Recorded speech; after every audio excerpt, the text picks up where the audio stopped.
The key to work-life balance, equation, harmony, how you want to call it, is probably the ability to prioritize, let go of your guilt, and give yourself some grace. Hello, everyone, and welcome to the Work-Life Equation podcast. I'm Priya Krishnan, and I'm the Chief Digital and Transformation Officer at Bright Horizons. And I'm Paul Sullivan, founder of the Company of Dads, and your co-host on this podcast. Today's episode is really unique because we don't have one guest, but two, and we have the privilege of speaking to two working parents who truly represent what it means to find the work-life equation. Today we have Casandra Williams and Aurore Joshi joining us. Casandra comes from a large Hispanic American family of 6 and 48 nieces and nephews. As the first in her family to graduate high school, she went on to study chemical engineering at Notre Dame, and her career started at Accenture as a technology consultant. Driven by ambition and initially not seeing herself as a parent, she went on to mothering an adorable 2-year-old daughter. She today co-parents her daughter with her partner, and we're lucky to have her today as a Bright Horizons parent ambassador. Thank you. Nice to be on. Along with Cassandra, we are excited to welcome Aurore, marketing director here at Bright Horizons. She's got a unique French-Indian background. Having grown up in France, she moved to the United States 15 years ago. She's the mother of 2 daughters, but her caregiving journey began at the young age of 24, when her single mother, who had long-standing health issues, became critically ill. Despite a thriving career, she put it on hold to become her mother's primary caregiver for 11 years until her passing in 2017. That was just months after the birth of her first child. Years later, her caregiving journey amplified again as her father's declining health required her to take on his caregiving responsibilities, which she's done over the past 3 years. This intense juggling act led to burnout about a year ago, prompting her to learn invaluable lessons and develop coping strategies to manage such complex care situations. Thank you. So glad to be here. Welcome, Cassandra and Aurora. Thank you for being on the Work-Life Equation podcast. We wanted to start off with our first question, which was, can you tell us a little bit about yourselves and your caregiving journeys? Yeah, sure. Again, thank you for having me on. I'm happy to be here. Always happy to be able to have a chance to tell my story. I got to do this quite a bit in college, being on scholarships and being funded by different avenues to be able to get my education, especially as a first generation. So again, just happy to be able to tell my story. As you mentioned, I did get a chance to study engineering through various mentorships and support systems. I was able to make it into college, again, through scholarships and various funding avenues. And after that point, I was just very focused. I was I'm number 5 of 6 in my family, and all of my siblings had multiple children in their teens. And so there was zero pressure on me to have any children anytime soon. As a matter of fact, my mother told me to wait as long as possible, and just thrive into my career. And so I guess from that perspective, I was really heads down on trying to, be a role model for my nieces and nephews. As you mentioned, I have 48 nieces and nephews. We have a very large family. And I would say I am a role model to many of them. So I was really focused on my career. And then during COVID, my career was actually starting to really skyrocket. I became senior manager during that period. And very shortly after, we found out we were pregnant with a blessing, our daughter Vera, and she actually just turned 2 exactly a week ago. So that was an interesting experience. Again, I wasn't expecting to have children, maybe ever. And again, just super focused on my career and on my family. And then Vera came along, and she's totally changed my world and taught me so much already. She's my biggest teacher so far. And then, Aurora, maybe you could just pick up there and share a bit of your backstory with the listeners. Sure, with pleasure. So as you mentioned, I grew up, I'm half French, half Indian. So I grew up in France. I moved to the US about 15 years ago. I used to be a journalist back home. And I have been a family caregiver for about 20 years. So my parents never lived together, and I'm an only child. So when my mom, who was a single mom with no family support, fell very sick, I naturally became her primary caregiver. I was, I think at that point, 22, 23, and she was sick for about 11 years. So I was 34 when she passed away. So this was also the time where I was trying to build my career and a life for myself. But, honestly, I constantly had to make sacrifices, difficult choices, and that came with a lot of frustrations and lots of tears too. Like, I felt like I could never win, right? When I focused on my career, I was feeling guilty because I was so far away from my mom, and, I knew that I was her anchor, the one and only person she felt comfortable with. But on the other hand, when I was waking up at 4 a.m. to talk to that doctor in France before a full day at work here in Boston, or when I was spending all my vacation days hanging out in a nursing home, I was angry. I also wanted to have the life that my friends had. I was missing a lot of opportunities.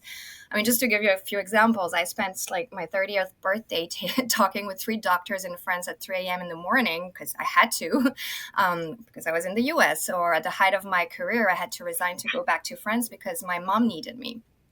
Then, I got married, had my first child. My mom died when my daughter was 10 months old. So, lots of conflicting emotions here. And then a couple of years later, I had my second child, which was a blessing, but the pandemic hit. So we all know how that goes and how that went for everyone. At that point, I just moved to a part-time job for a while. And fast forward 3 years ago, I was ready to refocus on my career, go back full-time, and I started my working at Bright Horizons.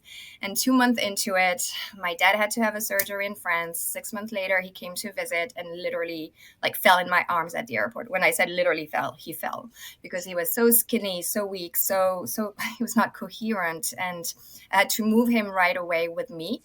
There was no other choice. And I had to figure out health insurance, file for his green card, manage all his administrative stuff in France, knowing that he's Indian. So that adds a layer of complexity. And we also had, several scary health issues and falls. And my kids were there and they could see all of that. They were frightened. And, my eldest started having nightmares, anxiety crisis. I was not present for them as they were used to. I was stressed. I was unpleasant. It was difficult. And at the height of that, my dad was diagnosed with dementia. So my mom had dementia too, and I knew exactly how bad things can get. So for me, psychologically, it was really hard. I always took care of my mom in some way, but my dad was my rock. So losing him was honestly my biggest fear in life. And I had to deal with very complex situations nonstop where I was processing a lot emotionally. And to be honest, I was grieving too. So I managed to do it for a while, like a robot. I didn't sleep. I beat myself up because I couldn't do it all. And I could feel that my own mental and physical health declining. But, so what at that point? You're like, I have to do what I have to do. You have to keep going. I was not going to let my family down. And there was no way I was going to give up my career one more time. But that led to, what is inevitable, which is a burnout, because I was only human and it was not pretty. But I had to figure out, just for the same people, my children, my dad, I had to figure out a way to get better, how to navigate the situation in a more sustainable way.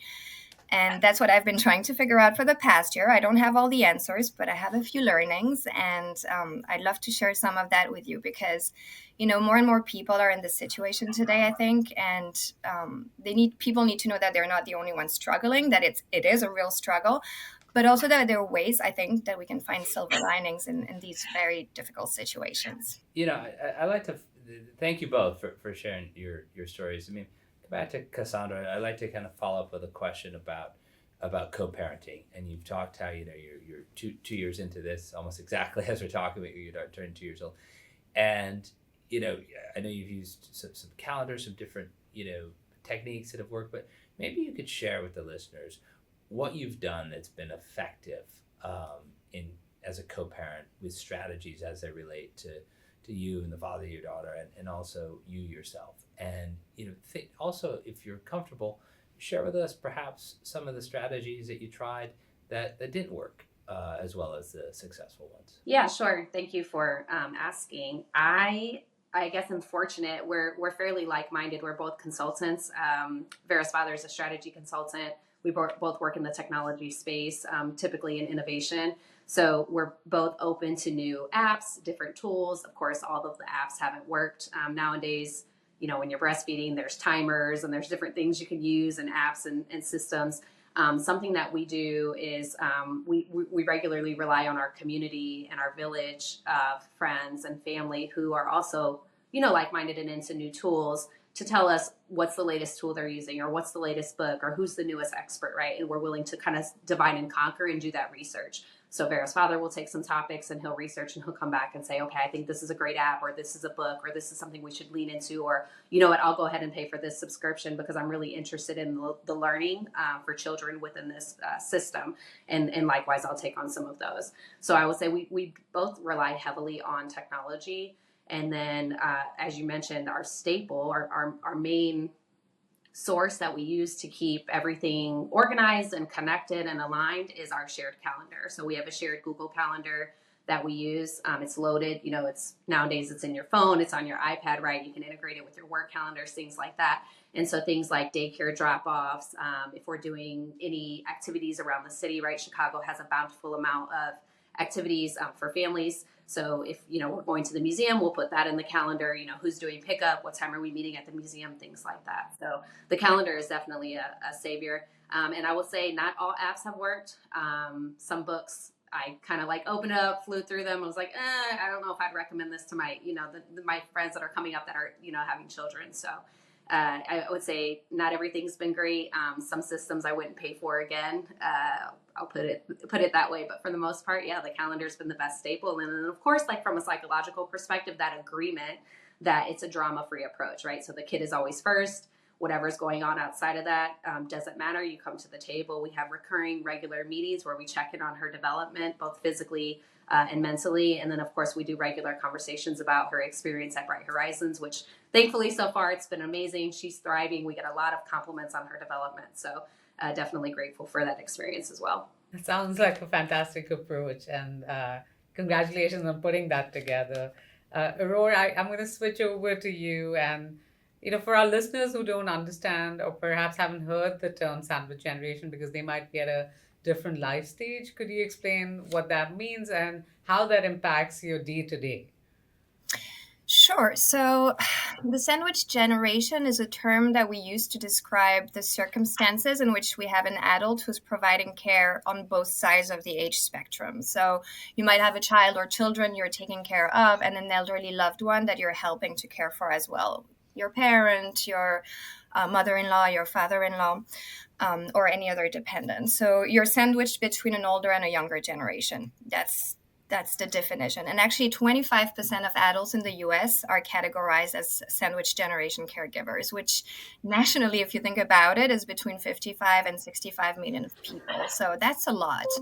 And a lot of the caregivers are female, 60% about, and a lot of the caregivers are working outside of home too. So at this point, I think today a lot of people refer to that, those working caregivers more as paninis rather than a regular sandwich because you're really pressed in.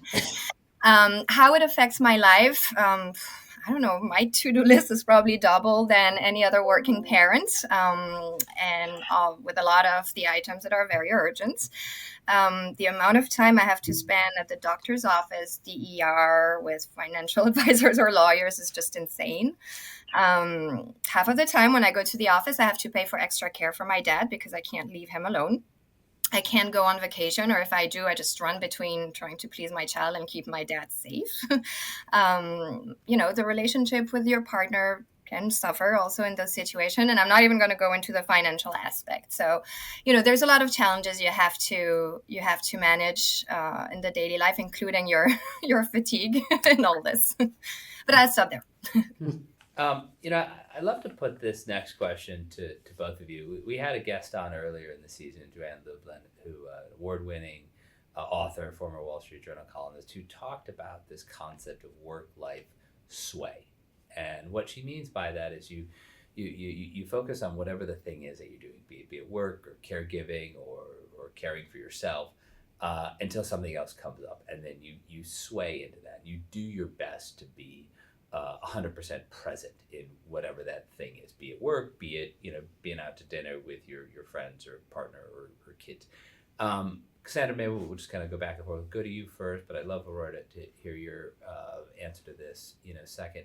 Cassandra, how do you ever think of work-life sway, or how do you think of what you and your co-parent are doing around your daughter and work, and how you do as best you can to be 100% focused on that one thing in the moment, and then sway to the next thing when you have to. Sure. I would say prior to 5 years ago, I didn't sway. I thought I was multitasking, but I was really a hot mess. And I was fortunate to get an experience to go and do some regulatory consulting in Japan. And I was essentially plucked out of my environment and plucked into Tokyo, didn't speak the language. I had a translator that I spoke to for a couple of hours a day, but that was essentially it. So I was effectively in silence during this period. And it was a period of 6 months. And it really allowed me to heal from a lot of my, traumatic childhood that I'd experienced. I had moved around a lot as a child, had to be very adaptable and agile, I would say. So going into Japan, I was able to heal from a lot of the trauma from my childhood, or even some of the stuff that I had incurred throughout my adulthood. And one thing that I learned there was, I would say in the Japanese culture, they do one thing at a time and they do it really well. And they do things with great quality. I'm a Toyota owner, not to promote any products, right? But I will say that I've experienced it physically, mentally, but also I ride in one every day, right? And I feel secure putting my child in there. So I say all that to say, I learned a great deal about mindfulness and intentionality when I lived there. So when I came back to the US, I promised myself that I would implement that in my life, right? So taking and being intentional about meditating as much as I can, learning about meditation, what does that mean? And really just knowing that I can do one thing at a time and try to do it the best I can. So I think that's my perspective of sway as I've learned it so far in my life. And Aurora, I love you to answer that. I'm glad you used the term, panini generation, because I was thinking that in my mind of sort of the pressure that you're under. And I'm in a situation where I've got 3 daughters. My wife runs her own business, and we have my father. We take care of him, and I thought panini almost sounded like too cheeky to say, but that's really how it feels. You're not just a sandwich loosely put together, but you're really, being melted all in one. So, and you reference your own burnout, but how have you been able to sway between, one thing and the other in your life? So I'm still a work in progress. Let me just say that and be very honest here. But I think I have come a long way since the burnout, which was about a year ago. And I will echo what Casandra said. I think mindfulness was something that that really helped me.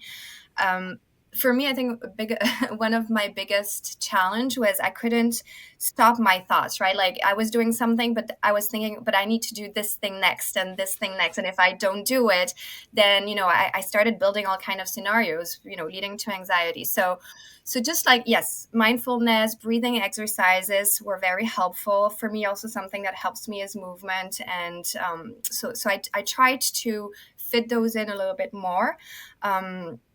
And then the practical way I did this also was to come back to what Cassandra said before is I started using this color-coded spreadsheet. So, for me, I needed to I needed something where I could see that I was prioritizing, but also what I think I understood at some point is that I wouldn't be able to give as much attention to my 8-year-old, to my 5-year-old, or my dad all at the same time, and that I needed to focus on the person who needs me the most at that moment. And so I would do that, but then with my spreadsheet that I had, I would plug in my to-do lists and based on priorities and deadlines.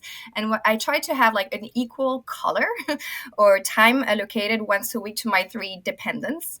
And so that's not a perfect solution, but it kind of helped me visually to not to feel overwhelmed and to feel that I was kind of trying, I was spreading myself more equitably. Sorry, that's my French coming back. And making sure that I was not letting someone go. So let someone down completely. And that also helped me delegate more easily and also calm me down, because when I was actually putting things there, I could actually see my plans. So I guess that's my tip, but work in progress. No, I think it's really, it's refreshing to hear how both vulnerable you are about how you're calling yourself a work in progress, but that's what all of us are, right? It is, we are trying to work through this, and it's a tough challenge. I think we all have our versions of to-do lists, right? And it could be work to-do lists, it could be home to-do lists, it could be panini to-do lists. What can we do collectively, I think, to support working parents, and especially, parents who have exceptional situations and dependents, uh, personally and professionally. So how do you see, your employer stepping up, or your village stepping up, as Cassandra sort of alluded to her village? Or perhaps we could get started with you. And Cassandra, I'd love to hear from you on how, your dependents, you have a daughter and you're co-parenting, but you have these 48 nieces and nephews, and you have these interests outside where you want to mentor and sponsor. So I'd love to see how you find space for that as well. But Aurora, perhaps we could get started with you. Sure. So I think the personal level, one thing I had to learn is to ask for help and to show that I couldn't do it myself. I think, for a very long time, I wanted to take it on. I thought it was my own responsibility because I'm an only child. I didn't want to put this on my husband either because I just thought it was unfair, and I didn't want him to go through what I was going through. But I realized that actually I really needed to ask for help around me, whether it was my friends or my family, because I couldn't do it all, that I would burn out and I would be there for nobody. So I think that was one of the first key lessons. Then from a professional perspective, to be very honest, I think that employers and direct managers have a critical role to play. So, first of all, having a manager that trusts that you will do the work and gives you the flexibility to juggle with everything is key, in my opinion, because, I want to take my kids or their parents to, or my parents to a medical appointment. And I think a lot of people want to do that. So, and we should all be able to without feeling guilty. We already have enough of that. So that flexibility, I think, is key. Number two, for me, it was affordable childcare for emergencies, and a childcare that I could trust at that point. And number three and I'm lucky to have that, is I think some elder care support. And for that, I'm just going to share one example. A few months ago, so when I went through after my burnout, I decided that I needed to go for 1 week, just 1 week in 3 years, to a warm place by the sea, and just limit my caregiving activities, no ER trips, no work, no cleaning, no cooking. I just needed to recharge after hitting my breaking point. But it seemed really impossible and way too expensive for me because I couldn't let my dad alone at home. But I do have subsidized backup care for elders. So through my work, I was able to use my backup care days during the day. So someone was coming for 6 hours a day, 5 days for 5 days. It was affordable. It was something I could do. And I knew that I could trust that caregiver, which makes a big difference. And then the nights were divided between my cousins, my former nanny, my village. And I was able to go with my kids and my husband to this 1 week vacation in Mexico. And, it was a financial burden, but it was such a relief on my mental health. I was recharged. And we did manage to save quite a bit of money, and it just made it feasible. So yeah, I guess that's. And Cassandra, you came off mute, so perhaps you could share. And like I said, it would be great if you could talk about also how you find the time to do this for people who are not actually dependent on you, but you've made the time to support others. Yeah, absolutely. And Aurora, thank you. You are, I guess, it seems like a personal hero. So I'm really appreciating hearing your story. I'm really touched by your story. My parents are I think expecting me. I'm the one that's the most stable, has the career and all of that sort of stuff. So I know it's in my future. So hearing your story is definitely touching, and I'm paying attention and taking notes. But I do want to echo a few things that you mentioned. You mentioned good managers. You mentioned responsive, effective managers. So I do want to echo that. And then earlier you called out priorities and spreadsheets, and I will say those are two tools that I use heavily. So when I have a list of tasks, I'm big on task management. That's how I address a lot of my life is, okay, what's the priority? What's the due date? And which tools do I have in my tool belt to help me get this job done? Whether that's a personal job or a professional job. And so taking on things at work, back to your point about managers, all of my managers that I work with and my directors, they know that I am passionate about giving back to the community. There were a lot of people that poured into me to help me get to where I am, right? And get me, into my career and even in my personal life, right? So one of my big themes this year is reciprocity. So I want to make sure that I'm pouring into others, right? The same way that people are pouring into me. One way I do that, again, is just through my managers. So if they know that I'm passionate about the Hispanic American community or Latinas in tech or getting more of us into the STEM community, whatever sort of minority population that might be, I'm very passionate about that. When I started in technology, I was usually the only woman, especially the only, Mexican American woman on a team, right? So that is very important for me, that people feel safe and they feel nurtured in those communities. And so I do a lot of that, whether that be at, in the corporate environment. I typically lead different employee resource groups at work. So that could be the Hispanic American community group, the women's group, things like that. And then in my personal life, I always take on a few mentees. And then, of course, my nieces and nephews know that they can call me for math homework when they need to, as best as I can remember it, right? Especially like the chemistry starting to slowly drip out of my brain, but whatever's left in there, I try to help them with. So prime example, this morning, I cleared out my budget tracker and I sent the template to my niece. This is one of my older nieces. She just got her first apartment. And I was like, okay, well, here's what we got to break it down to. I met with her yesterday. We had Easter dinner. And we walked through what the budget's going to look like for her and all of that sort of stuff. So I keep some templates on hand. I keep some spreadsheets handy, ready to go. I share those with my mentees, whether those are college students, young women that are looking to get into technology, or things like that. I just try to keep some tools in my own tool belt. And then, of course, if there's any apps or anything that I can recommend to them, I do that as well. You're listening to the Work-Life Equation podcast with Priya and Paul. We're going to take a short break and come right back. What's more magical than a childhood filled with days of play, learning, exploration, and discovery? At Bright Horizons, we think of childcare as a chance to help a child experience it all. Our teachers go beyond the usual, ensuring your child has an enriching, satisfying day. They take the time to listen, engage, encourage, and celebrate the wins, big and small. At Bright Horizons, we put the care in childcare. Visit brighthorizons.com to find a center near you. Preschoolers know what really matters. They're certain they don't want this, or they do want that, and they're not sure why. Well, now you can get expert advice and solutions on what really matters in your child's learning, growth, and development with the podcast Teach, Play, Love. You'll get the info you actually need on key topics like learning through play, school readiness, navigating solo parenthood, why routines are important, traveling with kids, and more. Teach, Play, Love. Visit brighthorizons.com and explore our podcast content. Welcome back to the Bright Horizons Work-Life Equation podcast with Priya and Paul. Thank you for joining us for the second part of our episode today with Casandra and Aurore. Now, a question I'd like to ask both of you, listening to your stories, which are incredibly compelling. I'm thinking of my own situation. I'm sure a lot of people listening are thinking of their own situations as well. When I was a kid, my parents got divorced, and I always jokingly say they were bad at being married, and it turns out they were worse at being divorced. The idea of co-parenting didn't exist back then. And at the same time, I saw my mom caring for my grandparents, her parents, and it was a struggle. Things have obviously changed, but it was very easy in my family for people to start to grow resentful.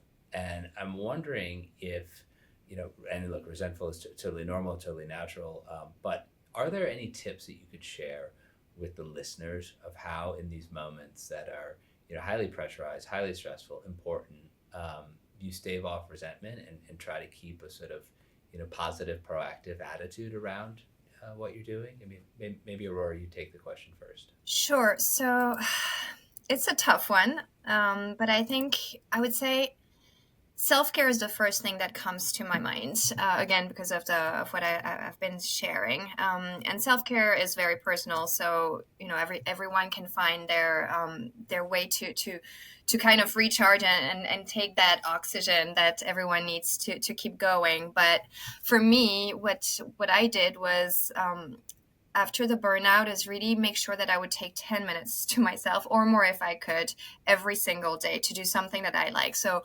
for me, exercising and movement is critical to my well-being, and it helps me, and I can easily stress out, and exercising helps me release that stress. So I started waking up way earlier than everyone, just to make sure that I had like those 30 to 45 minutes to start my day in peace. It sounds, maybe stupid to some people, but for me, just not being bombarded or slapped with all kind of caregiving responsibilities or other responsibilities right in the morning was helpful to help me ground myself. So, I drink my coffee for the first 15 minutes, I exercise for another 15, and if I manage to wake up earlier, a bit longer than that, and that really makes me feel stronger after my morning routine, and that gives me the time to be alone, and as an only child I really need that. And then before I start working, I always prioritize what I need to do for that day, and referring to that color coded spreadsheet. Now that's what I do, but basically the idea is that you have to at least have 10 minutes where you can do something that really makes you feel better. I also started addressing my physical health issues because, I was taking care of everybody except for myself, and I started having back problems due to stress.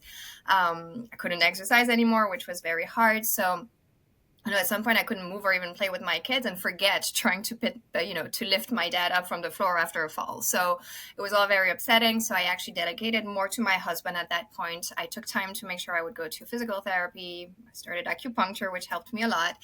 All those breathing exercises we've been talking, and this, it doesn't resolve my daily struggles, but it sure helps me address them in a more healthy way and in a more effective way without yelling around at everybody. And it helps with my mindset because, I think when you're in the sandwich generation, it's very easy to fall into a negative loop. But so, you really need to work on yourself and find the silver linings to enjoy the small victories and stop victimizing yourself. I would victimize myself quite a bit. So I use a pen and paper for that. When I'm really down, I force myself to write things I should be grateful for, and including the fact that I actually get to be with my dad when he needs it the most, and I get to support him the way he has always supported me. And I think that's the one idea that I hang on to in those bad moments where I'm not at my best. And when that doesn't work, I do go to my daughters and ask them for a big, big hug. Thank you, Aurora.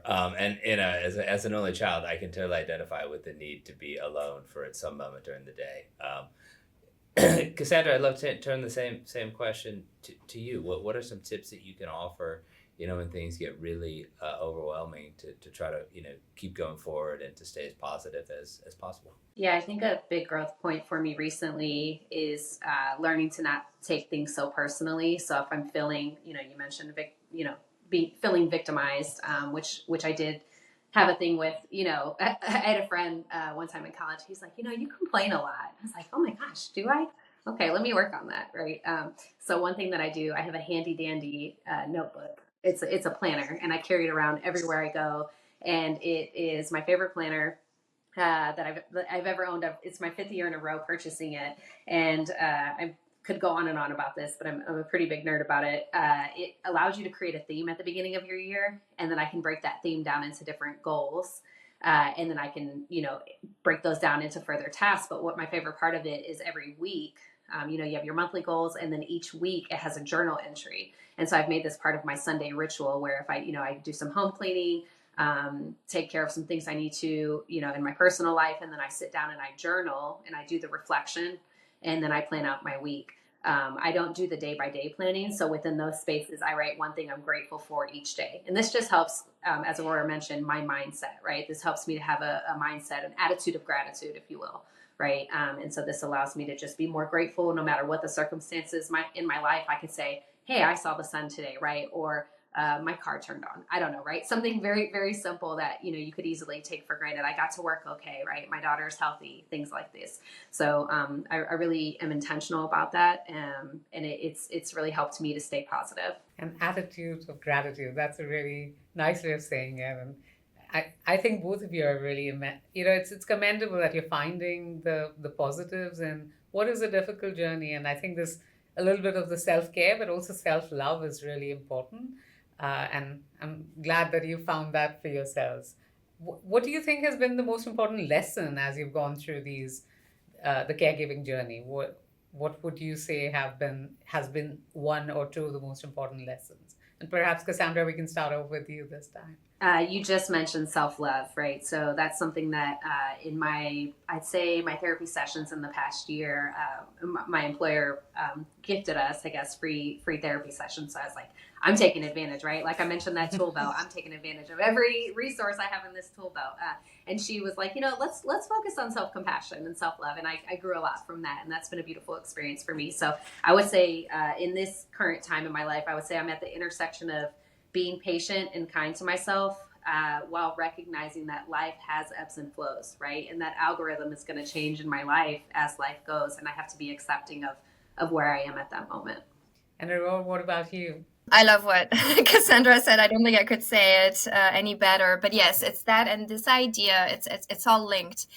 And I think actually, Priya, we had a discussion about that too a while ago, and that is really important. It's the ability to give yourself some grace. So there is self-care and all that stuff for sure, but yeah, the self-love, I think we all need to understand that whether you are you're co-parenting or part of the sandwich generation, a parent, or you are going through a very difficult period at so many levels, and you won't be able to do it all. So I think it's like you need to give yourself some grace, ditch the guilt, because you will mess things up. That's a fact.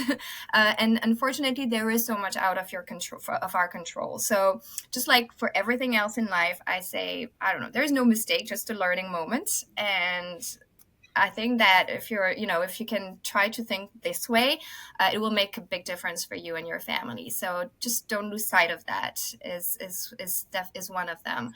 And the other one, which I realized more recently, is finding moments of joy within your caregiving journey, because they are really powerful. They are what makes the difference. What helps you find that positivity in the situation. My mom had two best friends who use laughter and humor as a defense mechanism, and I actually do that too. So when we were going from hospitals to nursing home, often I was with one of them, sometimes not, but we would spend our time laughing and dancing. And my mom, at some point at the nursing home, my mom and other patients greeted us with big smiles on their good days, because they knew that they're going to have a little dance party or something.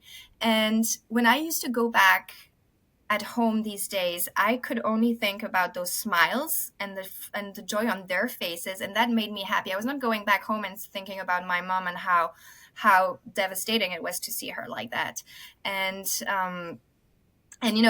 because of that journey that I had with my mom and all the moments of joy I was able to give her, made the whole thing just more magical and more beautiful than anything else, rather than just the situation that can be frustrating, sad, and bitter. You both are amazing. And, do you know that the word nerd in me is coming alive? That both gratitude and grace have their linkage to the Latin word gratus. So it is self-love, self-compassion, and, self-care. So it's amazing to hear you both say that those are lessons. And certainly, I hope a lot of listeners hear from this conversation that, there is ebbs and flows, to your point, Cassandra, and that as long as we can see those through, there will be, some lighting at the end of the tunnel, or light at the end of the tunnel. Clearly, for a word nerd, I'm not good with words. But we have this. Sorry, Can go I ahead, add? Aurore. Sorry, I just wanted to ask one point which we're not talking about, and I'm not going to spend too much time, but I did want to share this with people. I think that the other last piece of advice I would like to give is, if you have the ability to plan ahead of time with your parents, I would strongly recommend that. It's really important to have certain discussions with your parents or your elder loved ones before a state of crisis happens. Talk about finances, financial plan, last wishes, what is the care plan that you want before it's too late, because having those discussions and knowing and having something in place when things happen is going to be so helpful, versus you being in this state of crisis and you're going to try to make decisions, and you're going to feel guilty because you're not knowing whether those are the right decisions, and those could also affect your mental health. So I just wanted to share that too. Well, we've gotten to the point in our episode in a podcast where we ask the same three questions to each guest. And so this time it's more fun because we get to ask questions to both of you. So I'll let Priya lead off with our first of three questions. Can you, in your own words, define what the word or the term work-life balance means to you? Sure. I don't know if that is something that exists, but what I would say is that the key to work-life balance, equation, harmony, how you want to call it, is probably the ability to prioritize, let go of your guilt, and give yourself some grace. And Cassandra? Sure. I was thinking of the value, I guess, like where my values lie in this. And I think it's an acceptance of your abilities to meet your expectations as a paid employee, right? So you do have certain things that you are expected to do and things that you receive a salary or a pay for, and honoring that in alignment with your personal necessities. Now, our second question is one that both of you touched on in different forms, but just to kind of reiterate for the listeners, when you have a moment just to yourself, no parents, no work obligations, no kids, what's the go-to thing that you like to do to unwind? Maybe Cassandra, you take this one first, and then Aurora. I breathe. My daughter recently, she goes, okay. And I like, where did she get this from? And then I realized, oh, I do that. I just breathe. And I say, okay, what's the next thing, right? One thing at a time. What are we doing next? And I notice she finishes a task and she goes, okay. And then, she takes a deep breath. I don't want to echo my breath into the mic here, but you get the point. So I would say that's the number one thing. And then I just do a check-in. I take a step back and say, okay, what's going on? What does my body need? What does my mind need? Whatever, right? And then I go from there. So if my body needs me to sit down and my feet hurt, I'm going to do that. If it needs some nourishment and I need to put like a good smoothie or salad or something in there, I do that. And if it's, hey, I'm new to the real estate game. I'm a new landlord to a multi-unit building here in Chicago. So I've been a little bit busy with that. So some days recently it's been, I'm going to put on some comfortable pajamas and I'm going to sit down and I'm going to do absolutely nothing. So that's been my motive in the way that I've been navigating lately. Cassandra, I love that. For years, I am still a big breather, but for years when one of my daughters was young, I would breathe and then I would say a nonsense word. And I started hearing her say those nonsense words. I'm like, where is she getting that? Like, this is not good. And like, oh, it's coming from me. And Cassandra, I have to get advice from your body because when I'm stressed, I clearly want sugar and like salt. I don't know when it asks me for a smoothie or a salad. And Aurora, for you, is that go-to thing your black coffee in the morning and your exercise, or what is that go-to thing for you to have? A little bit of time just for you. Yeah, definitely that, and breathing, as Cassandra would say. But I do not refuse also sometime a good old friends night out with a good meal or a glass of wine. I think those are helpful. I think I'm all about connection. So spending time with my loved ones and just talking about life in general is also a good alternative for me. And what empowering advice would you guys give to working moms like yourselves who are trying to navigate this journey of, work and life to succeed at both? So Aurora, perhaps I can go with you first on this one.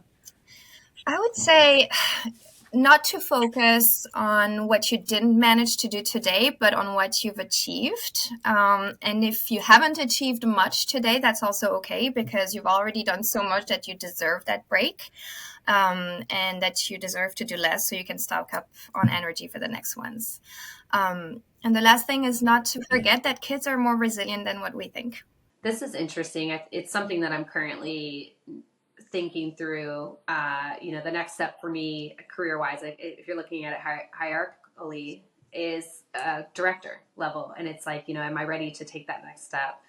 Do I want to make that time commitment? And so something I've just been praying and meditating on is just showing gratitude for where I am. Okay, where am I today? Where am I looking to go? How do I navigate, and get there? Do I have the right mentors and coaches? Do I have, again, the tools in my tool belt to get there? And then just being present with the moment. Is this the time to do it? So again, just taking space and time to be grateful for where I am, and then being open. This is something that I pray heavily on is being open to what's next. So if something presents itself, being courageous enough and trusting, I guess, the universe, right, to put me in that place. You've been listening to the Bright Horizons Work-Life Equation podcast with Priya and Paul. Our guests today have been Casandra Williams and Aurora Joshi. Thank you so much to both of you for joining us and sharing your incredible and compelling stories. Thank you so much.